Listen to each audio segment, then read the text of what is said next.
Good morning students. ये video मैं पंजिम गोवा के स्टूडेंट्स के लिए बना रहा हूँ। बेसिकली जो भी आप कोर्स करने वाले हैं उसके स्पेशलाइजेशन को अपन डिस्कस करेंगे, टॉप कंपनीज और सैलरी पैकेज को डिस्कस करेंगे, मोर एजुकेशन जो मेरा क्लासेस चलता है उसको अपन डिस्कस करेंगे, बेस्ट कॉलेज कौन सा होगा जहां पे आपका प्लेसमेंट होगा वो डिस्कस करेंगे अपन। आप इस चैनल को सब्सक्राइब करो, बेल आइकन को प्रेस करो, सारे वीडियोस आपको डिटेल में मिलेंगे। चलिए शुरू करते हैं। ये वीडियो मैं उन स्टूडेंट्स के लिए बना रहा हूँ those who are planning for MBA का प्लान कर रहे हैं, टॉप 20 स्कूल से प्लान कर रहे हैं। उसके लिए एक एग्जाम लगता है कॉमन एडमिशन टेस्ट, इसके ऊपर बहुत डिटेल में डिस्कस करेंगे। आईएम्स तक कैसे पहुंचना है उसको अपन डिस्कस करेंगे। इसके अंदर कैट एग्जाम की इंपॉर्टेंट डेट्स, कैट एग्जाम क्या होता है, एग्जामिनेशन पैटर्न क्या है, एलिजिबिलिटी क्या है, एग्जामिनेशन स्ट्रेटजीज क्या है, कैसे आपको एग्जाम देना चाहिए, आईएम्स तक पहुंचेंगे तो उसके कट ऑफ्स क्या होंगे और नॉन आईएम्स कॉलेज के कट ऑफ क्या होंगे, सब डिस्कस करेंगे।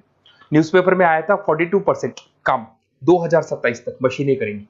तो आर्टिफिशियल इंटेलिजेंस और मशीन लर्निंग की बहुत जबरदस्त डिमांड आने वाली है। तो आप लोग एमबीए में जो स्पेशलाइजेशन चूज करेंगे, वर्ल्ड इकोनॉमिक फोरम भी ये बात बोल रहा है कि इसमें फास्टेस्ट ग्रोइंग जॉब जिसमें आपको big data specialist, fintech engineer, AIML software developer 2025 से लेकर 30 के बीच में इनकी डिमांड आएगी।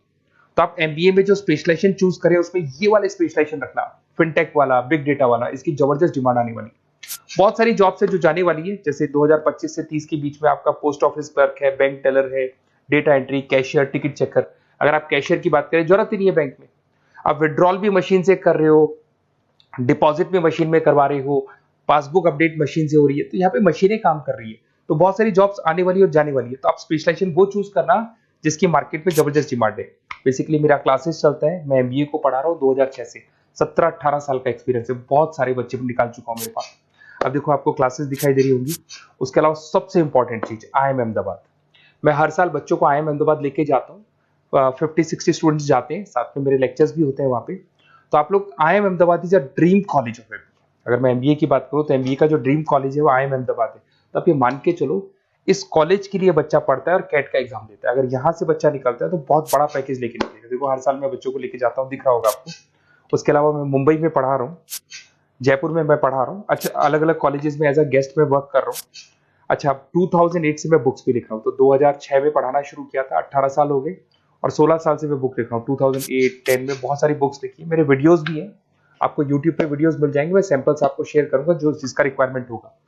अगर आपको बेस्ट कॉलेज का रिक्वायरमेंट हो या फिर कैट के लिए कैसे स्टडीज करनी है उसका रिक्वायरमेंट है कि कौन कौन से कोर्सेज हैं कैट में, कहाँ पे आपको एडमिशन लेना चाहिए और किस तरीके से स्टडीज करनी है, कट ऑफ क्या जाएगा, तो उसके ऊपर आप डिस्कस कर सकते हो। मेरा नंबर है, इस पे कॉल कर सकते हो।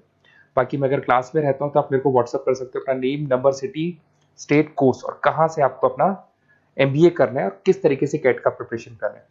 अब अपन आते हैं एक एक करके कैट के स्पेशलाइजेशन पे। What about CAT? देखो कैट का जो एग्जाम है वो आईएम्स लेता है, इंडियन इंस्टीट्यूट ऑफ मैनेजमेंट। इसमें एमबीए पीजीडीएम करवाता है। मोड आपका जो है ऑनलाइन बेस होता है, कंप्यूटर बेस्ड मोड होगा आपका। ड्यूरेशन 2 घंटे का आपका पेपर होगा। इसमें आपको verbal ability, reading comprehensive, data interpretation, logical reasoning and quant मिलेगा।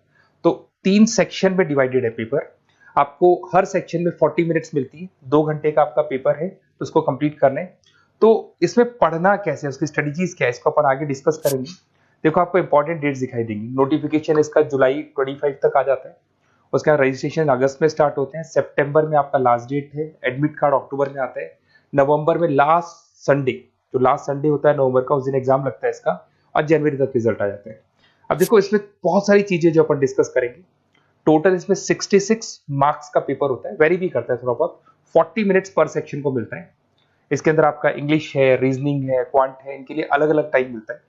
1/3 इसमें नेगेटिव मार्किंग रहती है, मतलब अगर आपने कोई किसी ऑप्शन बेस्ड क्वेश्चन को तुक्का मारने की कोशिश की तो 1/3 कट जाएगा। एमसीक्यूज में नेगेटिव होता है, और बाकी जो सेक्शनल कट ऑफ जरूरी है इसके अंदर। मतलब ऐसा नहीं है कि आपका इंग्लिश में स्कोर आ गया, मैथ्स में नहीं आया, डीआई में नहीं आया तो सिलेक्शन नहीं होगा। इंडिविजुअल आपका इंग्लिश में भी आना चाहिए, मैथ्स में भी आना चाहिए, डेटा इंटरप्रिटेशन में, तीनों में आना चाहिए आपका। और एमसीक्यूज में जो नेगेटिव मार्किंग है एमसीक्यूज के लिए होगा, नॉन एमसीक्यूज के लिए नेगेटिव मार्किंग नहीं होता है। उसके अलावा अगर मैं एलिजिबिलिटी की बात करूं तो जनरल का अगर स्टूडेंट है तो 50% मार्क्स चाहिए। अगर आपका 50% से कम है, you are not eligible to give the CAT examination. अगर एससी, ओबीसी, रिजर्व कैटेगरी से है तो 45% आपको चाहिए। देखिए, और एज लिमिट नहीं है, कोई भी बच्चा एग्जाम दे सकता है, फाइनल ईयर का स्टूडेंट दे सकता है, फाइनल ईयर होने के बाद भी वो एग्जाम दे सकता है। अगर मैं स्ट्रेटजीज की बात करूं, देखो बार बार मैं एक चीज बता रहा हूं, जब भी आप पेपर को अटेम्प्ट करते हैं इसमें टाइम कम होता है, क्वेश्चन ज्यादा होते हैं। तो यहां पर आपको रिजेक्शन आना चाहिए, सिलेक्शन नहीं करना है, रिजेक्शन करना है। बहुत सारे ऐसे क्वेश्चंस होते हैं बहुत इजी है, उसमें 4 से 5 मिनट खराब हो गए और आपने उसका राइट आंसर निकाल दिया। अरे भाई वो 5 मिनट में 5 क्वेश्चंस करने थे आपको, उस क्वेश्चन में फंस के आपने 5 मिनट खराब कर दिए। तो जो क्वेश्चन इजी और आपको लग रहा है सॉल्व हो जाएगा बट टाइम लेगा, आप उसको छोड़ दो, रिजेक्ट कर दो।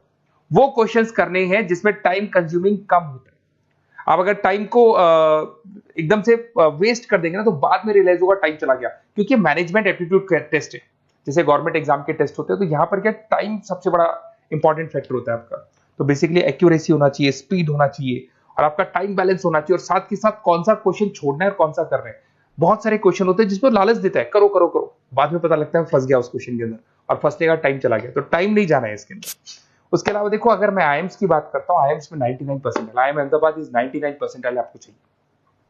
उसके बाद में अगर मैं बात कर दूं, बेंगलोर 99, कोलकाता 99, लखनऊ में 97 to 98 चाहिए, इंदौर कोझीकोड में 95 to 97। तो परसेंटाइल तो मान के चलो, अगर आपको टॉप कॉलेज चाहिए ना, तो 99 प्लस परसेंटाइल चाहिए आपको, ठीक है। उसके अलावा अगर अपन देखते हैं एफएमएस दिल्ली, नॉन एक्सेप्टेबल जो कैट का एग्जाम तो लेते हैं बट नॉन आईएम्स है, वो भी 99 मांगता है। एसपी जैन भी 85 to 95 मांगेगा। एमडीआई गुड़गांव 95% मांगता है। आईएनपी गाजियाबाद 85 to 90 मांग रहे हैं। तो कॉलेजेस तो बहुत हैं, और ये मान के चलो आप 80 से लेके 99 के बीच में अगर आ जाते हो तो आपको टॉप 20 स्कूल्स मिल जाएंगे। अगर आईएम्स भी नहीं मिलता है तो उसके नीचे के स्कूल्स मिल जाएंगे। बाकी अगर इसको डिटेल में आपको डिस्कस करना है तो मेरा नंबर है, आप कॉल कर सकते हैं। अच्छा, उसके अलावा मेरा नंबर आपको दे दिया मैंने, अगर मैं कल क्लास में हूं या कॉलेज में हूं, फोन नहीं उठाता तो व्हाट्सएप कर देना, अपन डिटेल में डिस्कस करेंगे सारी चीजें, और कहां से आपको कैट करना चाहिए, कौन सा इंस्टीट्यूट बेस्ट रहेगा वो भी मैं आपसे डिस्कस करूंगा, कौन से कॉलेज में आपका एडमिशन लेना चाहिए वो भी डिस्कस करेंगे, किस तरीके से आपको पढ़ाई करनी है, नोट्स कैसे मिलेंगे, वीडियोस कैसे मिलेंगे, सब डिस्कस करेंगे। Okay, best of luck for your CAT examinations. और कोई कॉलेज से रिलेटेड क्वेरी है तो वही आप मेरे को कॉल कर सकते हैं। Okay, best of luck.